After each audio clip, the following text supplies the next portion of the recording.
Go Lucky. Oh, gee, yes. We're official. So yeah, that gives you the option if you want to be hidden that you can jump off. So, so Dave Bryant is a certified forensic polygraph examiner, and he will be presenting Find the Thief. This is a case study where effective use of polygraph and interrogation not only led to the capture of a thief, but saved a small nation from an economic crisis. Dave is a veteran police officer who has made well over 1,000 arrests.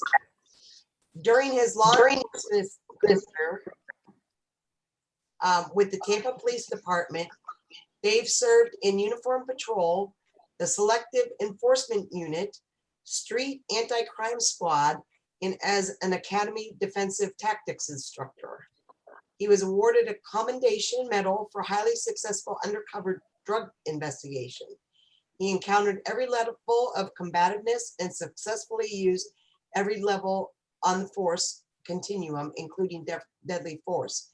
Before retiring from Brooksville Police Department in 2018, he spent the last 13 years as an investigator doing applicant screening, internal affairs, major crimes investigations, and firearms training. Now he has a private polygraph business and is certified by the American Polygraph Association. And so I will turn this over to you now, Dave. Hey, thank you. I figured I'd show people Ranger who's sitting here next to me because I'd rather see a dog than to listen to all that nonsense about me. Yeah, I should tell anybody that I did that to edit it a lot because that's kind of, I don't know, kind of silly, not relevant. But anyways, thank you. I appreciate that. And it's an honor to speak to this group. I understand some of the people are in Charlotte and some people are in Oregon. So great to see those folks. And I'll be at the WG in Houston in August. I'm doing 2 presentations there. And please stop by and say hi. I'll be traveling alone. And I think there's only 2 other people I know from our Tampa chapter who will be there. So, but yeah, it's always fun at those events. In fact, I was the security director for the first WG that we did in Orlando about 10 years ago. And had a good time there. It was a successful event. So today I'm going to talk to you about polygraph, a particular case that I worked. And like many things in life, including this presentation, sometimes I don't know the people who I should credit for bringing me in. And this case started off with a phone call from a person with a bad connection and a strong accent, asking me if I was available to do a test and work a case in Anguilla. And of course, my first question was, well, where the hell is Anguilla? And I said, you know, Angola? No, no. Antigua? No, no. Anguilla. And so I had to look on a map and see where this was. Anguilla, in case you don't know, is way out in the Caribbean. You fly to Puerto Rico, and then you get on a small plane and continue on, keep going east. And just before the chain of islands starts going to the south, that's where Anguilla is, up on the corner. It's a former British colony. It's an independent nation now. And what the person on the phone told me was that they had a burglary, a series of burglaries actually, where these villas, these very expensive mansions on the beach, were broken into, and the safe were attacked. So they attacked the safe and stole money and jewelry out of the safes. But what really pushed them over the edge was the last one, where one of the residents was home and they tied her up and put her in the closet. And this was a big problem. This was shortly after the time in Aruba where the woman was murdered there. And everybody was a little skittish on the Caribbean as to how safe it was. Anguilla has a particular problem in that they don't have a lot of tourism there, but tourism is their main industry. There really isn't any industry on Anguilla. There's a small, well, there's a resort, but that's tourist. And there's a small boat building business, but the vast majority of the island is supported by tourism and high-end tourism. They don't have any big cruise ships showing up there and stuff. What they do have, though, is beautiful beaches and very exclusive places to go if you want to get away from things. So a lot of very, very rich people and celebrities like to go there to hide. The beaches are pristine and beautiful, and they build these magnificent mansions on the beaches. The mansions are typically unoccupied most of the time because these celebrities don't use them. They come in, they're there for a few weeks, and then they go away. Sometimes they loan it out to somebody else. But the majority of time, these mansions are unoccupied. So they're very secure. These people are very safety conscious, and they want big security, and they like their privacy. And so they guard that very well there. So when this series of crimes happened, it really shook up the locals. And it was really damaging to the investors in a major project to build more of these villas on the beach. So we're talking, $1 billion area of money invested that was threatened to be pulled out, that they were going to lose. And that would be devastating to their economy. They were scared to death about this. Someone along the way said, hey, we got to solve this crime. We just have to resolve it. And after they had already kind of done everything they could locally, they said, we got to look for outside help. The investors were getting anxious, and they said, hey, let's call in some pros here and see if we can solve this.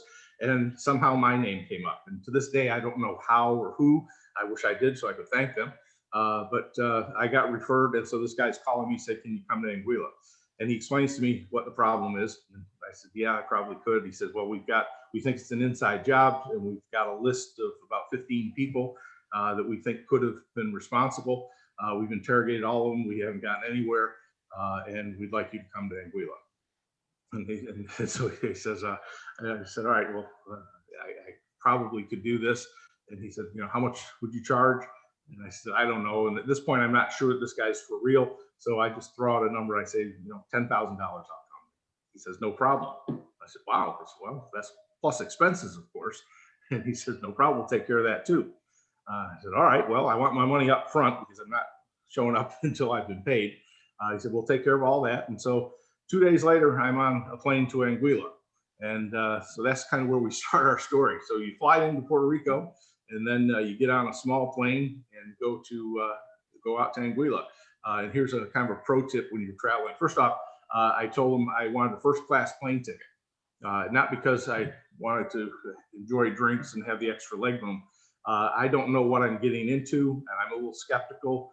And I know with a first class plane ticket, not only can I change it, move it around, do what I have to, but I can also bump somebody else off. If I need to go quickly with a first class plane ticket, I can make changes that will get me on the next flight out if I have to go somewhere in a hurry.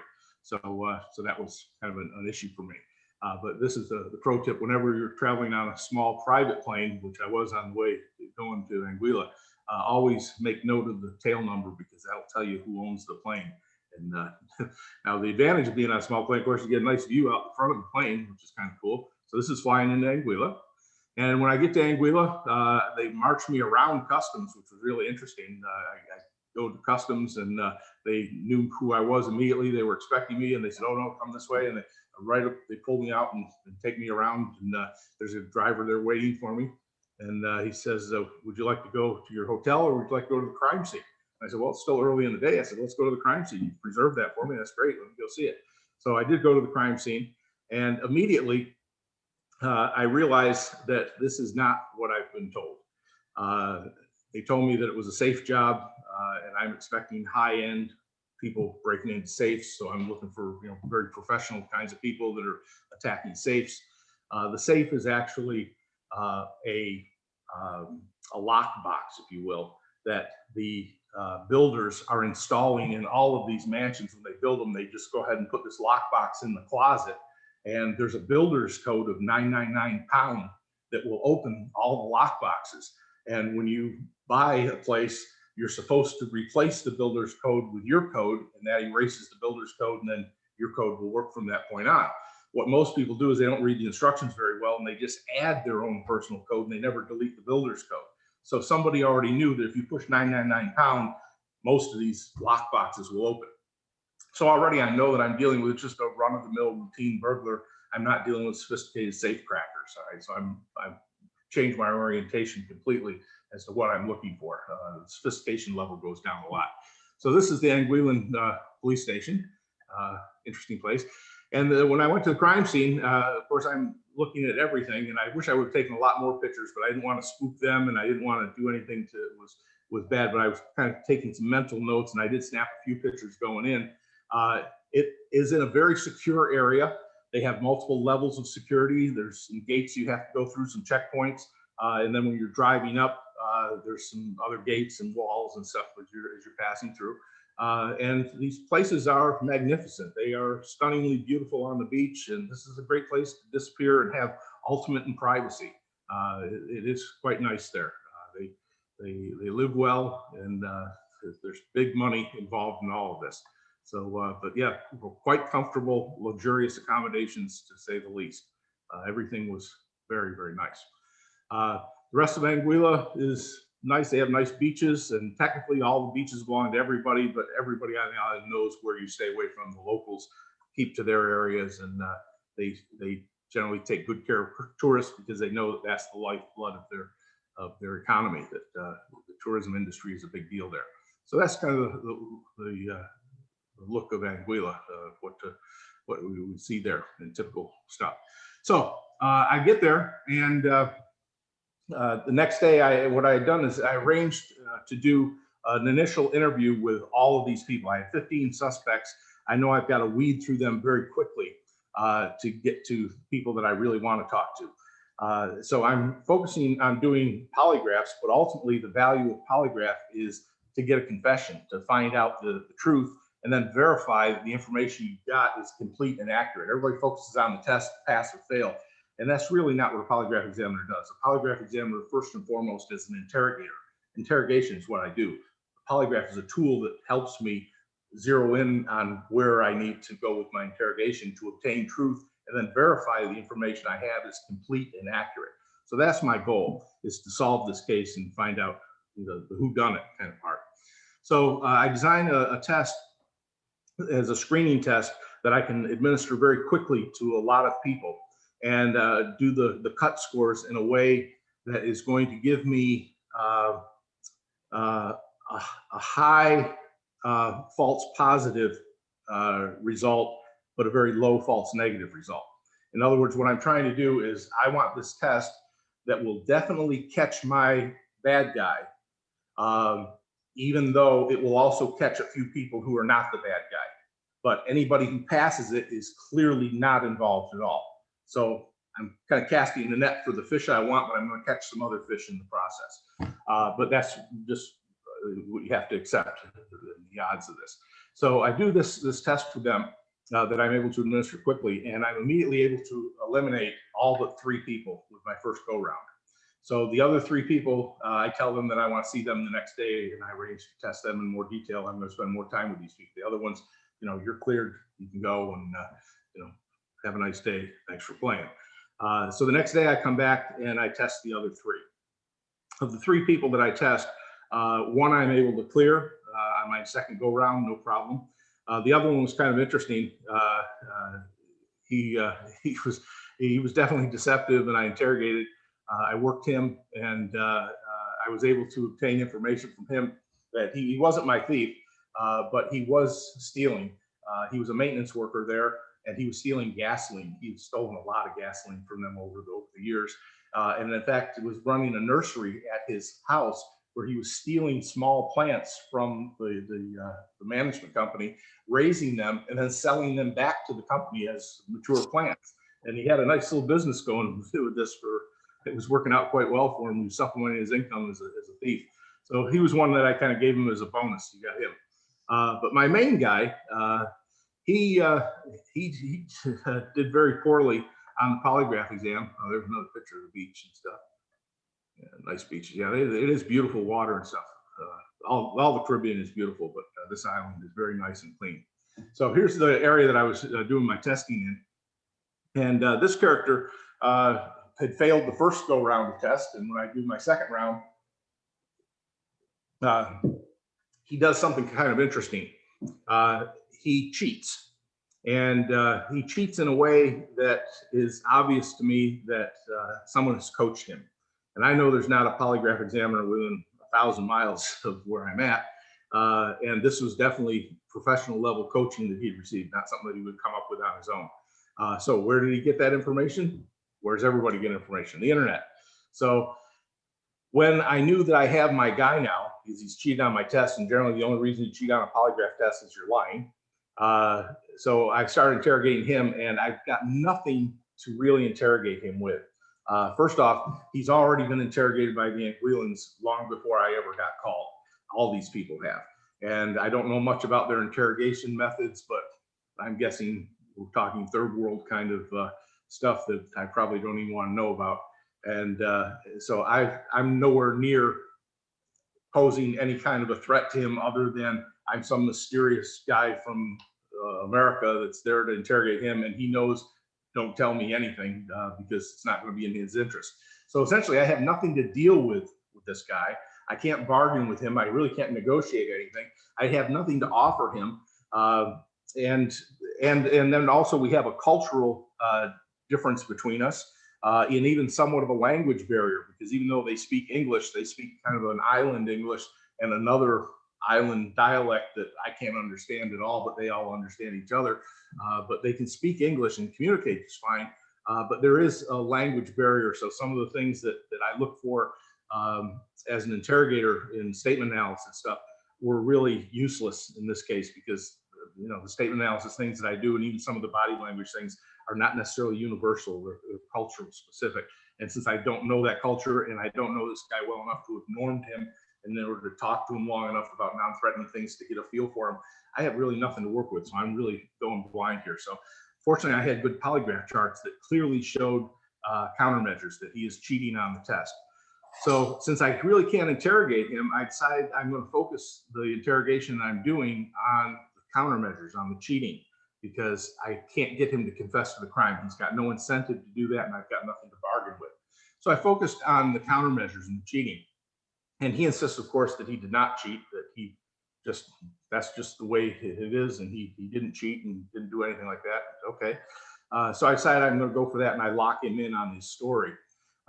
He tells me that not only did he not cheat, and when I bring up the idea of the internet, he quickly responds that he does not have internet access, and that in fact he hasn't been on a computer in more than a month, has no internet access whatsoever, and certainly didn't do any research on polygraph at any point, and knows nothing about any of this, and he doesn't even have access to a computer. That's great. So I made sure that we were real clear on that, and I really locked him in on that point. Because I knew that was going to be important later on, because I know definitely this guy has cheated and he learned it on the internet. So that's what I wanted to go with this individual. Everything else about him, he fit the profile perfectly. Some of our other people didn't, but of the 15 people, he was certainly the best candidate in that regard. And the other thing about it is one of the things that I do with groups of people is there's some survey type things that you can do with groups of people that are kind of interesting. There's some interesting psychological research on this. But when you ask groups of people, who do you think did it? Oftentimes they'll get it right. They're hunches. And if you kind of score them up as to who they think, they often point you to the right person, because there's a reason why they have those instincts and hunches and distrust people. So it's kind of useful. So of course, I didn't bias myself with this ahead of time, but afterwards and looking at it, I said, yeah, they don't like him either. That's kind of interesting. Part of it, though, is because he wasn't from the island, which turned out to be a good thing later on. In fact, about half of the workers there are not from the island. They're not locals. They travel from other islands and live there for a year or two to work jobs there. So once I've got him locked in on this idea that he hasn't cheated, I then go to the Anguillan detective, and I said, all right, here's what we've got. I said, this guy's not going to give it up to me, but there's no question he's the guy. He did it. And he cheated on the polygraph exam, and he is locked into that he did not cheat and he didn't have access to the internet. I know damn well he did. He was doing a breathing technique that's commonly taught by one of there's a bunch of different people that try to teach you how to beat a polygraph exam. They're all stupid. But there's one guy named Doug Williams, who was actually at one time was a legit polygraph examiner, but then he kind of went to the dark side. But he sells this $30 book. It's really a pamphlet. And you can download it online on how to sting the polygraph.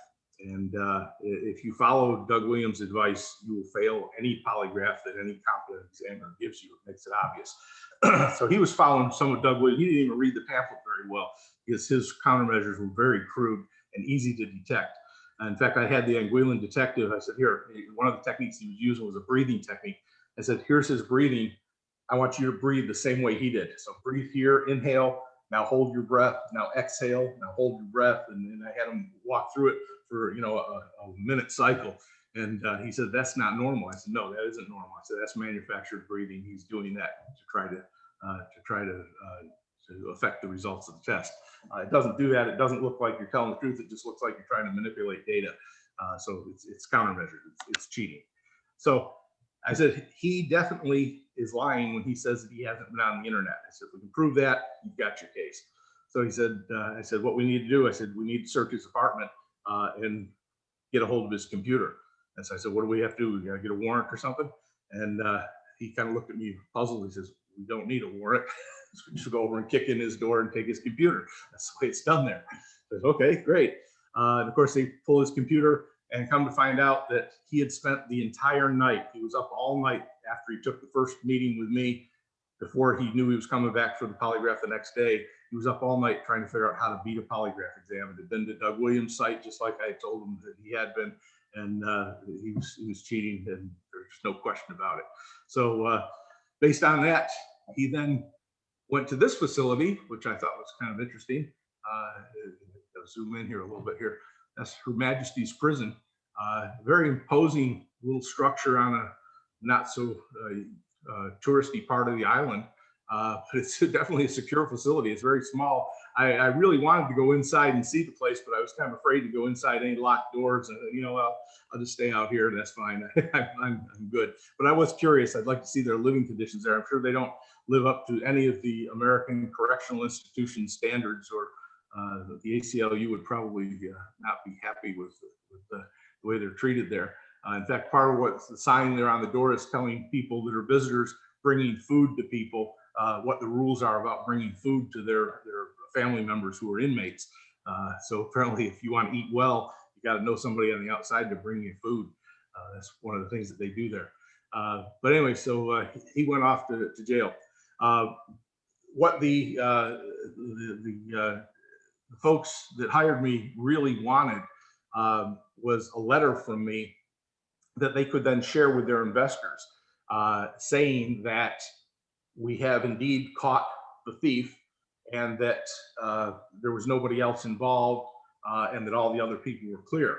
And of course, I was happy to provide that for them. What I found out, the people initially, they were kind of also afraid of me when I got there. But what I found out was that the backup plan was that if I was unsuccessful, they were going to fire all of these people and then try to do damage control by assuring the investors that, look, we fired everybody, we started over, we're screening people, and we're going to have everything try to do damage control. But with the apprehension of the thief, that wasn't going to be necessary anymore. And so it really worked out well for them. And what I will tell them is that the attack of the woman in her home was incidental. It was not the point of the attack. The burglary was meant to be an unoccupied dwelling. In fact, the burglars took great care. This guy was careful not to encounter people, and he was going to places that he thought were unoccupied. And he was looking to break into the safe, hoping it would open, and he could get some money and some jewelry or whatever they happen to have in there and steal some things. It was a petty theft thing, hoping to get lucky. When he found the woman in the apartment, that was as big of a surprise to him as it was to her. And he didn't intend to hurt her, but he tied her up and put her in the closet and then took off. So it was not a deliberate attack at all. That individual was not targeted in any way. It was a random opportunistic thing. She happened to be in the shower at the time and never heard anybody knocking on the door. And I don't think he spent much time knocking because there was no car there, and he thought it was unoccupied, and he had every reason to believe that it was unoccupied because most of them were, especially at that time of year. So yeah, it turned out there was really nothing to it. So that's everybody was very happy with the results. They treated me really great after that because they had what they needed, and they were going to try to restore confidence amongst the investors and basically save these beautiful mansions that were being built and build more of them, as opposed to these investors pulling out and spending their money in other places where they would feel safe. Because safety is really important to extremely rich people. They can have anything they want, but what they crave is privacy and security. And if those things are threatened, they will spend their money elsewhere. And Anguilla was afraid that that would happen to them, and of course it didn't, and things went well after that. So that is what happened in Anguilla. I'd be happy to take any questions if somebody has any.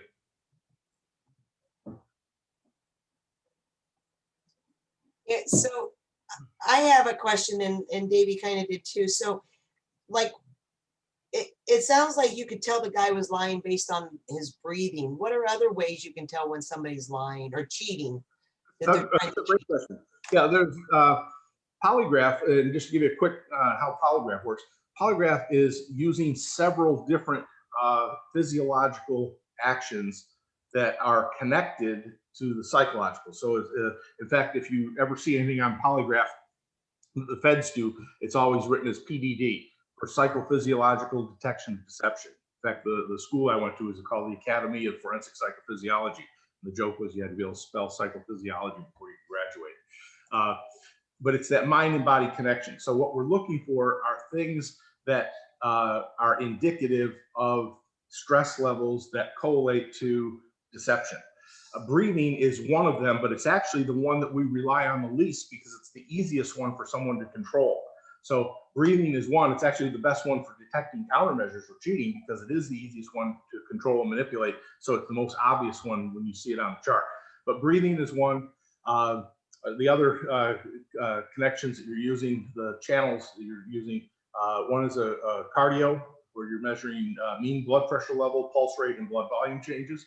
Another is electrodromal reactions on the surface of your skin. It's called galvanic skin conductivity. It's really essentially sweat gland activity is what you're measuring. And then, of course, the pneumograph from the breathing. And then the other is a plethysmograph, where you're basically looking at blood flow. So all of this data goes into the instrument, continuously recording while you're asking a series of questions. Of course, all the questions are reviewed in advance, word for word, to make sure the person's comfortable with the question and fully understands them.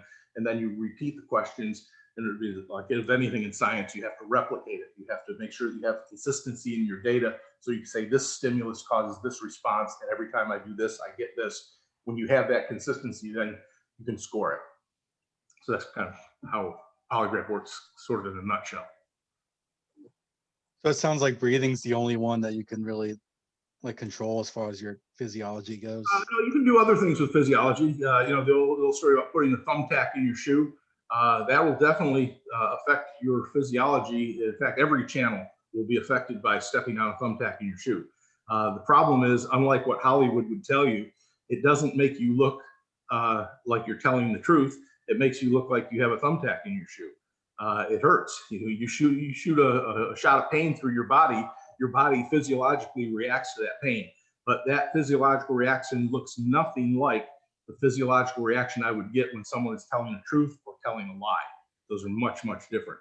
Everybody thinks because of Hollywood that a huge response, you know, the needle moves a bunch, that indicates deception. Not true at all. That usually indicates movement. Deception is actually, some channels, an amplitude increase would be scoreable criterion, but in most, it's actually a suppression. You know, you're lying, you're holding something in, and there's actually a suppression in physiological stuff. So that's why the questions are reviewed in advance, so you know what you're going to lie to before you respond. In fact, the verbal aspects of it are completely irrelevant. I would actually prefer someone not answer my questions at all. I get better charts because the act of saying yes or no to the question is actually a distortion on my chart. It's a necessary one that I have to have, because if I don't have that requiring a response, they could just daydream through the whole test and not, you know, mentally be there, and I'm going to get neutral charts, which would be scored as inconclusive. So they need to hear the questions, they need to respond to them. But actually, when you look at the chart afterwards, the liars and truth tellers are showing signs of deception or truthfulness as soon as they recognize the question. Their answer is irrelevant. That's actually a slight distortion in the chart before you get when you're collecting your data. So people know when they're lying and telling the truth. Interesting. Other questions? I'll be talking more about polygraph and interrogation in particular at the WG. I'm doing some stuff there, and I'll be talking more about interrogation, some of the techniques we use, and how we some of the things that work well at screening out truth tellers and deceptive people. I'll kind of leave you with this: that as an investigator, I'll tell you that if you're telling the truth, I'm your best friend, because I really am an objective seeker of the truth. I'm just as proud of the people that I've kept out of jail as the ones I've put in jail. I really do want to find out the truth. And so if you're innocent, I can help you. But if you're guilty, you are not prepared to walk into an interrogation room with me, no matter how smart you are. And I know we're all Mensons and we're all used to being the smartest person in the room. But trust me, lawyer up, you are not prepared to go one-on-one with a skilled interrogator in that interrogation room, much less a polygraph examiner. If you're telling the truth, I'm your best friend. But if you're not telling the truth, you really don't want to meet me. It won't go well for you. Refuse to take it, ask for a lawyer. Well, I have, oh, go ahead. Oh, sorry. I have two questions, but y'all can go ahead first since I already asked one. Oh, so I have a question with the lying. Have you ever worked with people with like personality disorders, say narcissism or antisocial? Because I've read from like crime stories and stuff like that because they obviously believe what they're saying, that they, you know, their body systems don't really react as much. So what information do you have on that? Sure, that's a great question. And the answer is it depends on their disorder. If someone is what we call a true pathological liar, and a pathological liar isn't what we normally think of. That term gets misused a lot. People think pathological liars are politicians and used car salesmen. They're not. Those are people just practice liars. They're good at lying. They've been successful at lying. Those are people I love because they're willing to take a polygraph exam. They think they're so good at it that they'll come into the room and talk to me. The true pathological liar, however, has a mental disorder, and they honestly believe that what they're telling you is the truth, even though it's not. The reason they don't pose much of a threat to me is they always have other pathology about them that makes it obvious you wouldn't want to talk to them. They're swatting at imaginary birds. They have conspiracy theories. They've got aluminum foil hats. These are crazy people. But if you test one of them, they will pass. They will beat a polygraph exam. The problem is they probably can't stay on track long enough, and they're probably like go inconclusive. So I've never encountered that in the criminal world. I encountered lots and lots of psychopathology in the criminal world. In fact, about half of my private practice is post-conviction sex offenders, people who commit sex crimes against children. And I've become kind of an expert in the area of sex crimes. Not intentionally, I just kind of fell into it. But I've gotten really good at getting confessions out of these guys. And they have all kinds of pathology. They have all kinds of psych issues and such. And they're all very testable. There's not a problem with testing these people. Some of them are pretty crazy, but you can get past that. As long as they know they can distinguish fantasy from reality, they know when they're telling the truth and telling a lie, they can be tested. So some of them think they're better at lying than they are. It's just because it's been so successful for them in the past, it served them well, that they're not equipped to beat a polygraph exam with that. So, but I like when they try. Okay, thank you. What was the other question somebody had? You mentioned you didn't feel comfortable relying on your body language reading because some of that might be culturally specific, but everything, or not everything, but a lot of what I know about body language is it's most culture independent. You know, like everybody kind of just has the same microaggressions no matter what culture you're in. So how did you make that determination that you didn't feel comfortable reading this guy's body language? Sure. It sounds like you're referring to Paul Ekman's literature on microexpressions. I'm familiar with that. He did some really good research on that. And yes, those things are universal. Everybody does disgust and stuff the same way. So those facial expressions, and they're very quick. Microexpressions are useful, but really the way you use those is in evaluating taped interviews. So the way you set it up is you have the camera facing directly at them like we are here, and you do the interview with that person. And then afterwards you go back and you have a team. Usually, ideally, you want 3 people who've been trained in that kind of micro expression detection. And you go over it frame by frame, and you rewind it, you watch it again, and the 3 of you sit in the room and start scoring it together.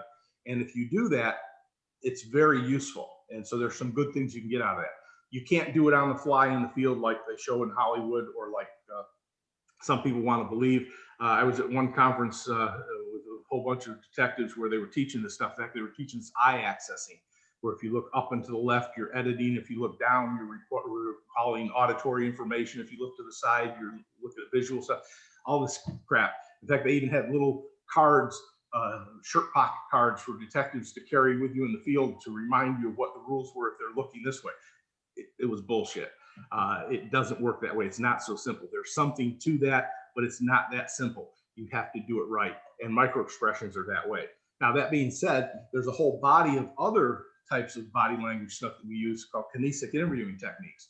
And I've been to a bunch of schools on this, and in fact, I wrote a paper on some of it too.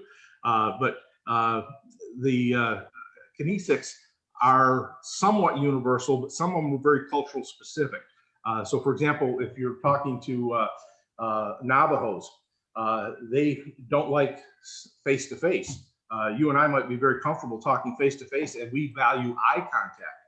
In Navajo culture, it's considered very disrespectful to maintain eye contact, so they stand shoulder to shoulder and talk to you in an intimate conversation. That's comfortable for them, where you're both looking out at the horizon in the same direction, because looking face-to-face is confrontational and it seems disrespectful. So they'll break eye contact to show as a sign of respect, and you'll interpret that as, oh, that means he's lying to me. No, it's not.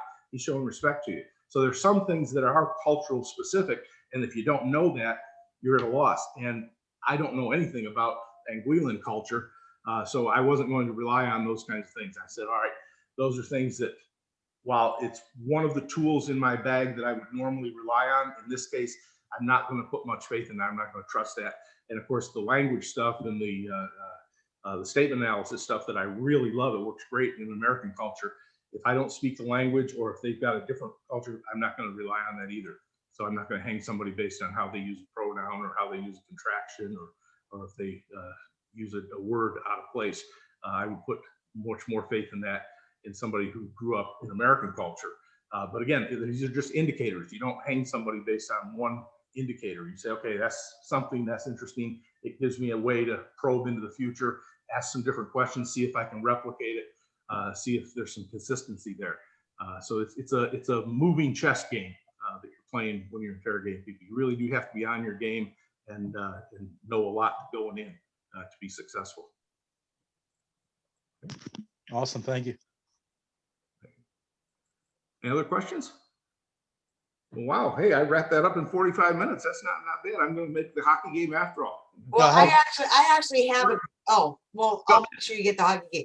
I actually have a question for you, but it's kind of more on your past experience in the police department than, you know, the case you talked about today. Sure. So, and so you can tell me if this wives' tale is true, I guess. So I've heard that a lot of police departments try and limit on how smart a person is that they hire.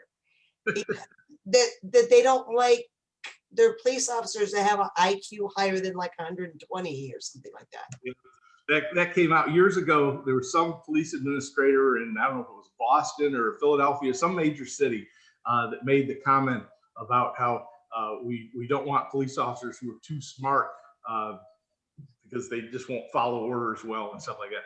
It's total nonsense. And maybe that agency doesn't want smart people. No, we want the best and brightest. Now, yes, intelligence does get in the way. I can tell you that.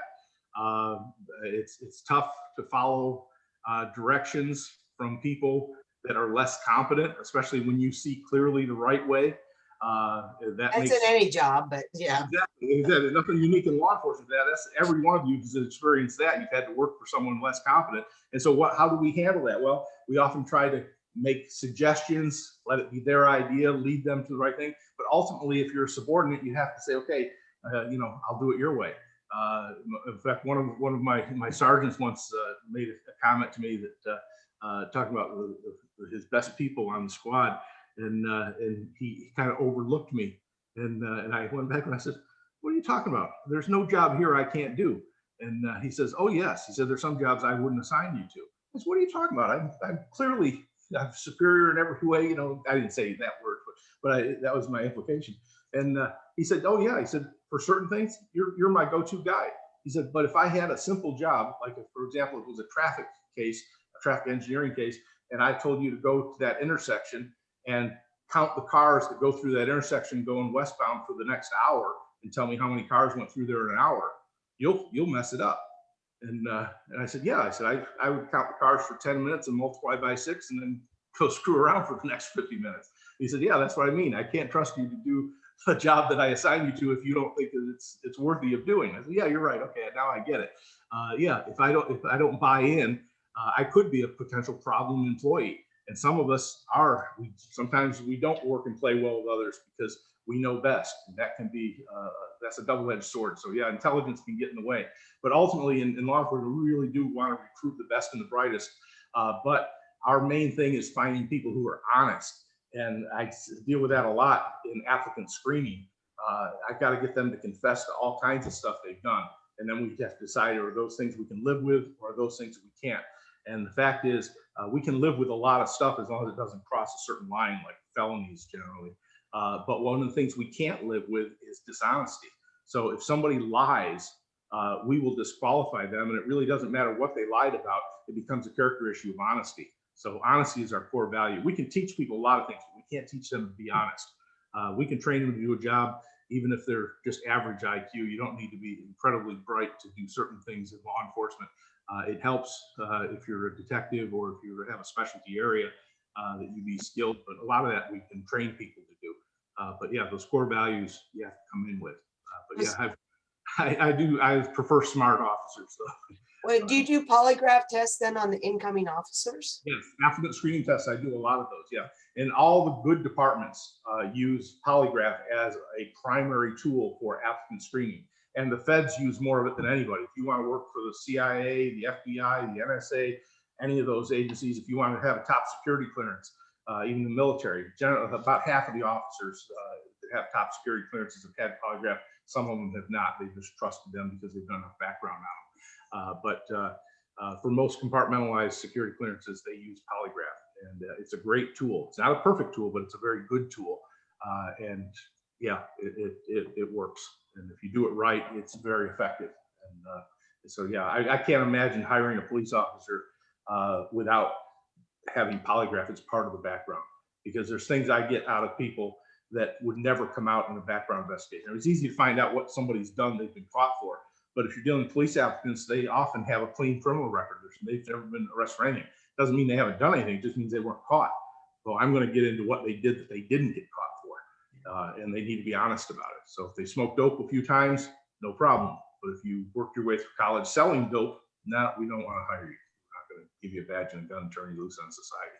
So yeah, it's a great tool for screening people. Well, as much publicity as the police had there for what, a good year or so, 6 months or more back, it almost makes you want them to require a minimum IQ to be a police officer. I don't think we really need IQ tests. We need, character assessments, A psychological test, maybe. Yeah, psych testing is important.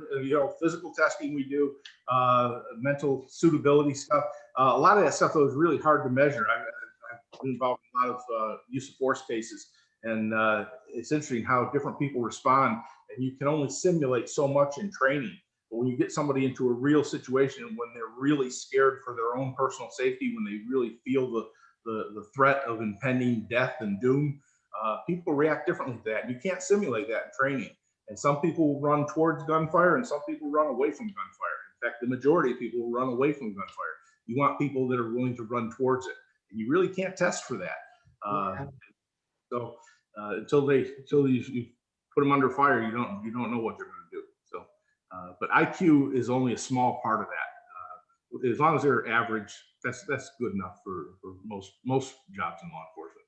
We certainly don't want people that are very far below average. That wouldn't work at all. They'd be very limited in what we could use them for.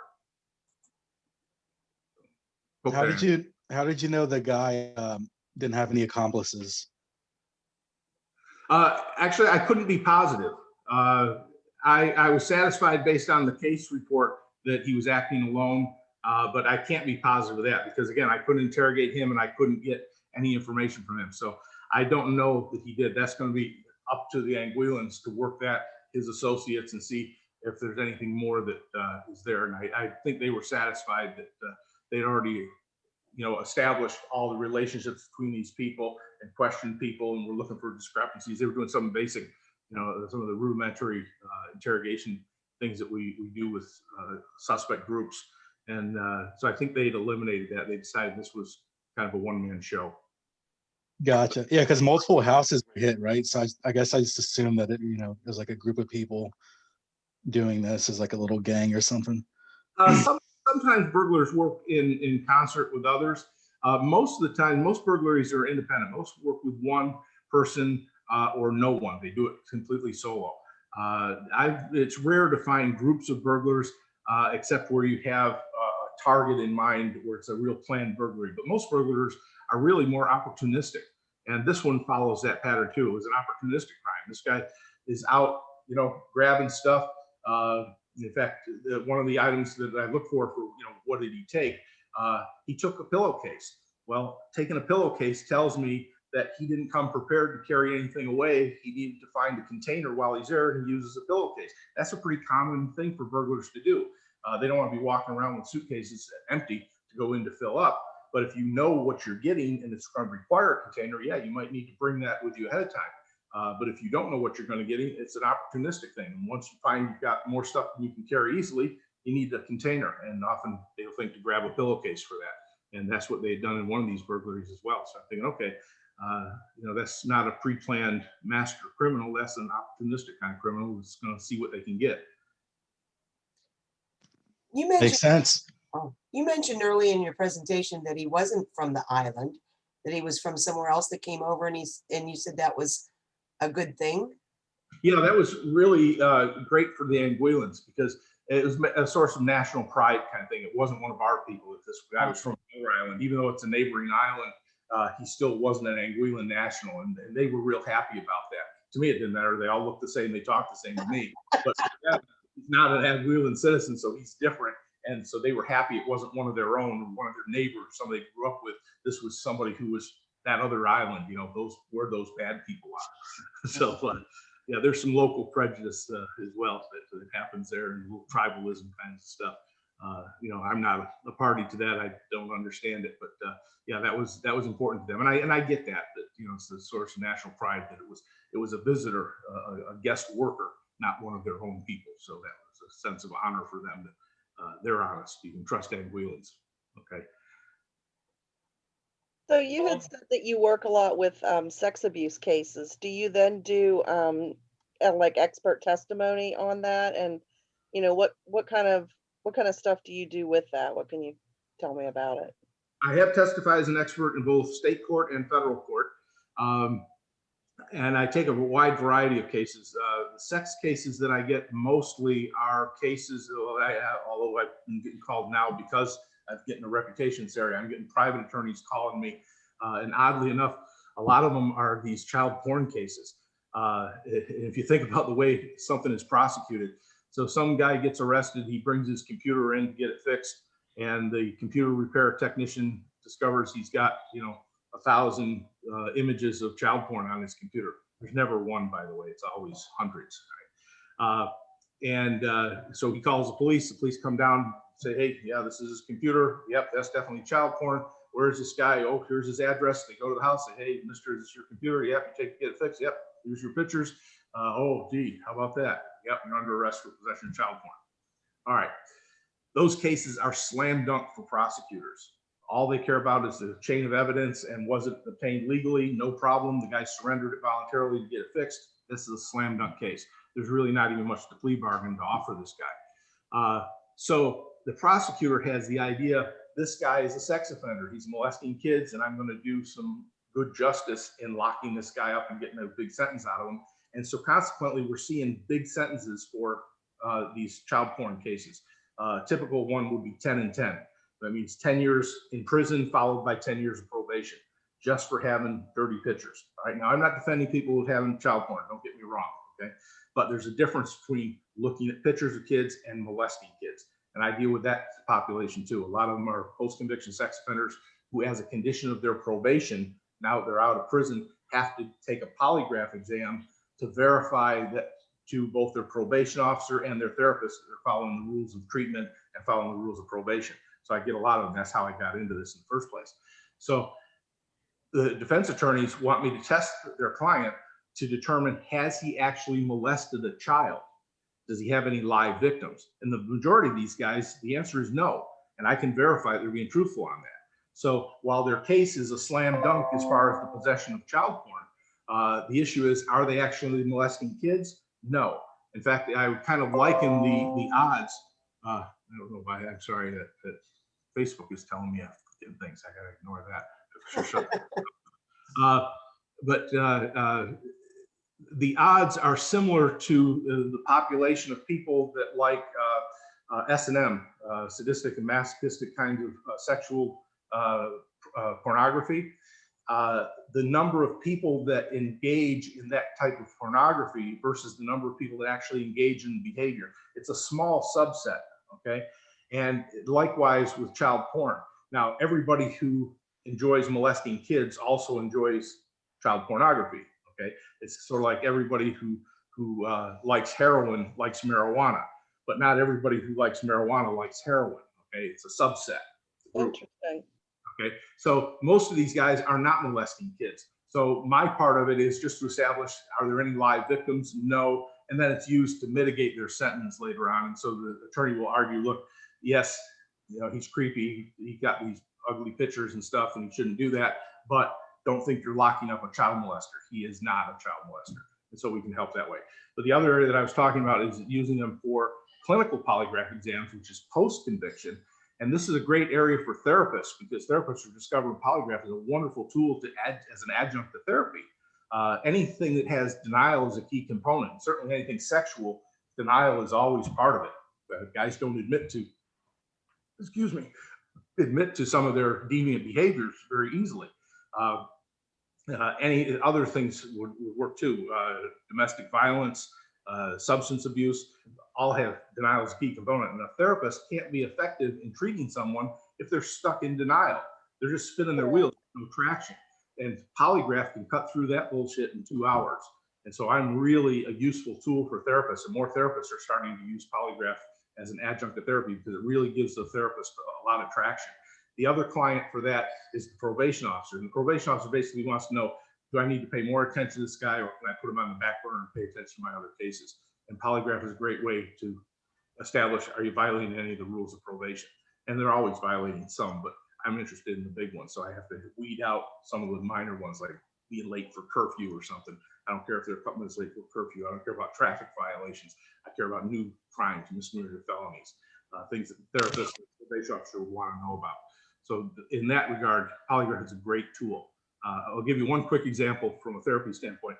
One of my deviants admitted to me, this was a couple years back, and he admitted that he's sitting home minding his own business, but he was watching Barney the Dinosaur on PBS. And sometimes when the girls would go down the slide, he could see their panties. So he was masturbating watching Barney the Dinosaur. Okay. Is that illegal?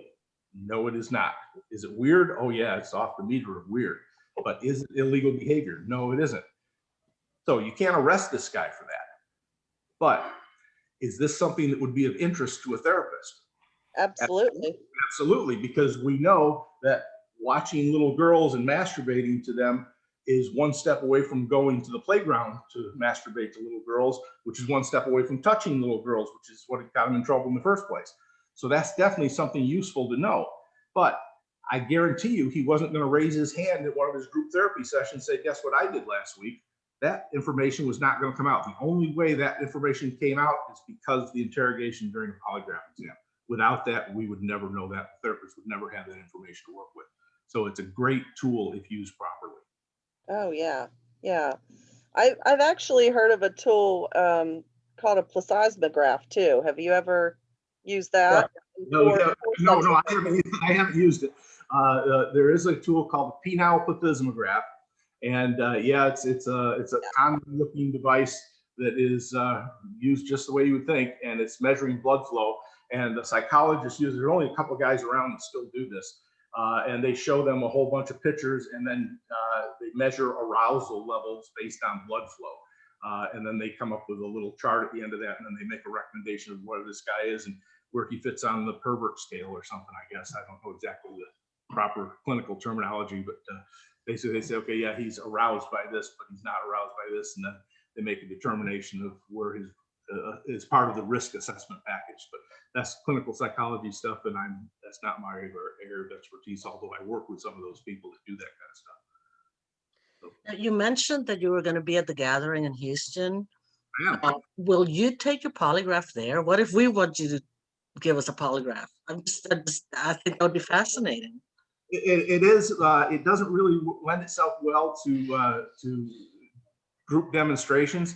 I have had. No, I mean like private, like okay, you know, like Oh yeah, I didn't even think like about when it. you do. Oh, you know, I'm gonna read your tarot cards. You know, I'm gonna do your polygraph. Or, Yeah, I might be able to pay my way to Houston. That's on the side. No, actually, it takes 2 hours to do a polygraph exam. oh, And so it doesn't lend itself well to doing it casually. And I do some private tests for individuals who call me up on phone, say, hey, they want to know if their spouse is cheating on them, that kind of stuff. Most of them I scare away with my fees. But those that I don't, I've done some good cases for people. Some I've helped and some I've refused. I said, no, I'm not going to do that because certain things that I just won't do. I'm a whore, but I'm not that big of a whore. And, I have my limits. So there's some tests that I say, no, that's just not worth doing. But if it has some kind of therapeutic value or relationship value, some question of trust and establishing some ground truth to help the relationship, I'm happy to do those kinds of tests. But I can tell you, I always tell people I can't fix crazy though. I'll give you one more quick war story. The guy wanted his wife tested, infidelity test. And she was adamant, no, never anywhere. And I pressed her a little bit, well, how about, don't tell me never anywhere. How about just since the time you were married? She says, no, never, ever. I said, you never got felt up in the back seat of a car when you were in high school? No, he was my boyfriend. He's the only guy I've ever been with, and we got married, and that's it. Okay, I give her a test. She passes. No question, she is telling the truth. There's no basis for this guy's concern that she's being unfaithful. So I send them away. They're happy. I get a call from him the next day, and he's concerned. He said, well, what if she's having an affair with a woman? Could that be where she's cheating on me with a woman, and that's why she passed the polygraph exam? And I said, no. I asked her if you had physical sexual contact with anyone other than your husband. Anyone would include women, so no, it could not be a woman, right? But my radar is on at this point. I think, okay, this guy's a little nuts. That's a little out there. But I satisfied him. Away he went. He called back with another stupid question, kind of irrelevant. The third day, I get a call from her, and she's all upset. She said that he has decided that the reason she passed the polygraph exam is the person that she's having the affair with is me, the polygraph examiner. I said, yeah. he's the one that's tracked me down to call me to ask for the test. And this poor guy is thinking of all the people in the world that I could call to do a polygraph. I happen to call the guy that my wife's having the affair with. So I said, ma'am, I can't help you. Your husband is nuts. So you need either a psychologist for him or a divorce lawyer for yourself. But I cannot help you. There's nothing I can say to him that will appease him at this point because I just can't outthink crazy. Crazy will always beat you. And this guy's crazy.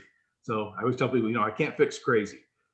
If the truth will help, I can establish truth. I can verify truth. But crazy, you just can't overcome crazy. You can't beat crazy. How much do you charge for a 2-hour polygraph session, just out of curiosity? It depends on the case. If it's a simple specific issue test, which most of them are, usually it's $500. So most of those tests are $500 tests. And it boils down to a specific issue. It's a did you do it kind of test. And we talk about the issues in great detail. We take good time to not only explain the procedure, but establish the questions and then establish the information that you have to tell in order to pass the test. And oftentimes we end up having to change the question. One of my favorite changes is, other than you told me, have you ever? Because typically people will admit to stuff in all the tests that I do. Even if I'm doing a police applicant, you know, he's already sworn that he's telling the truth on all this stuff that he disclosed. And now I get him in for the polygraph exam. I'm going to hit him again. I'm not going to let him get away with that. I'm going to probe for more. What else have you done? What other drugs have you used that you didn't disclose here? And typically they'll add in a few more things for me. And I make sure that I get them all. And then I even give them one more chance after I do what's called a STIM test, an acquaintance exam, where I'm calibrating the instrument. I have them lie to me about a number just so that I can see what it looks like when I know they're telling the truth and know they're telling a lie. So I do that acquaintance test to get my sensitivity set. And after that test, I hit them again with, hey, look, you did very well on this. I know absolutely when you're telling the truth, and I know when you're telling a lie. And that's either good news or bad news, because if you're telling the truth, that's good news. You're going to pass this test, no problem. However, if you are lying to me about anything at all, this is bad news, because you can't lie to me about a stupid number that I told you to lie about.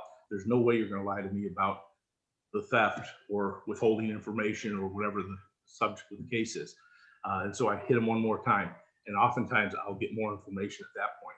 And again, I want everyone to pass my test. If I'm testing a serial killer, I want that killer to pass my test, because if he passes, that means there's no more bodies. He's given them all up. He's given me all the information in the pre-test, and then I verify the information he's given me is complete and accurate. So I really do want people to pass the test, but in order to pass, they have to give up some information going in and disclose everything they know about that case. And if they do that, they'll pass. And I really want them to pass. I'd rather be a truth verifier than a lie detector. I can detect lies, but there's limited value in that. Verifying truth is really where I earn my keep. Is there a lot of like individual variation on like the data?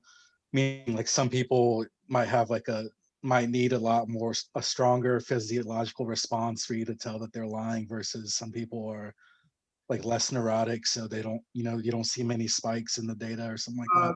No, you get variations in the data. That's true. Every individual is different, and individuals are different on different days. I test the same person the next day. My sensitivities, I have to start fresh. And people will actually lose sensitivity throughout the exam. That's why you can't do multiple tests in the same day on the same person, because you'll wear them out. They just don't have any data to give you. At some point, you just wear them out. The tests are going to be inconclusive. Doesn't mean a guilty person looks innocent or an innocent person looks guilty. It's you go at your inconclusive rate rises. But yeah, some people are much easier and you get stronger readings, so you can score them really high. Others are very subtle. It doesn't mean they're more truthful or more dishonest. That's a misconception. That's why I never even give actual scores on my reports. My scores is he passed, he failed, or it's inconclusive, I don't know. But I don't call it a +6, because if I give somebody a +6, they'll say, well, then he's not as truthful as somebody who got a +8. And a liar that failed with a -4 is not lying as much as somebody who got a -10. It's not true. It doesn't work that way, but people often think that way because we like to use numbers and say, okay, well, somebody who got a B doesn't know as much about the material as the person who got an A. It doesn't work that way in polygraph, because the fact is you're either telling the truth or telling a lie, or it's inconclusive, which means I don't know. But you are never inconclusive. You're either telling the truth or telling a lie. It's my ability to detect that, which would be inconclusive. So, and there's an error rate. Sometimes I'll get it wrong. I can minimize that by asking the right questions and doing a good controlled test. But even then, it's not perfect. It's a combination of art and science, and the science is dependent upon the art. So if I screw up on the art, the science is worthless. So that's why it's important. The skill of the examiner is part of it. There is no such thing as a lie detector machine, much as there's no such thing as a heart attack detector machine. You know, if I go down to the hospital with chest pains, they're going to do an EKG on me. All right. They don't have a heart attack detector. They've got an EKG. So they're going to put a bunch of electrodes on me. And then some physician who's been trained in cardiac medicine is going to look at that data. And he's going to say, yep, you're having a heart attack. Let's get you up to the cath lab and save your life. Or he's going to look at that same data and say, you know what? Your heart's fine. You're just an old fat guy. You probably ate too fast. You got indigestion. We'll fix that in a different way. All right. It's not a heart attack detector machine. It's an EKG. It's an instrument that records data that an expert can interpret to determine you're having a heart attack or you're not. Polygraph is the same thing. It's an instrument that records physiological data that I can then evaluate to determine if you're telling the truth or telling a lie. So it's not a lie detector machine. There is no such thing. Okay, good answer. Thank you. All right. Any other questions? I'm happy to talk. We don't want you to miss your hockey game.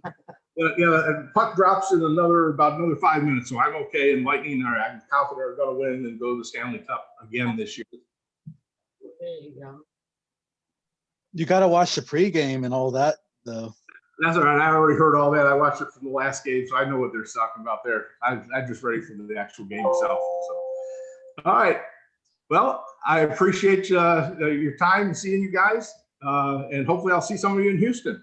Yeah, I know that there's several. I'm going, Nancy's going, Davey might go. I think Paige, did you say you're gonna go? You're gonna be at the AG? No, I don't think I'll be able to go. Oh, Yeah, I'm not going either. oh, Originally, I was going to go, but it's not going to be oh, that's possible. right. You couldn't get the time off work. Yeah. Right. So there'll be a few, and so I'm sure you'll see us there. But I really appreciate you speaking to us tonight. It was quite interesting, something Sure. different for us. So we always enjoy that. So, and for those of you, for next month, we've had so much feedback, and we'll see how this works out, that we're going to restart our in-person monthly meeting next month. So next month's meeting will be at Jonathan's Restaurant.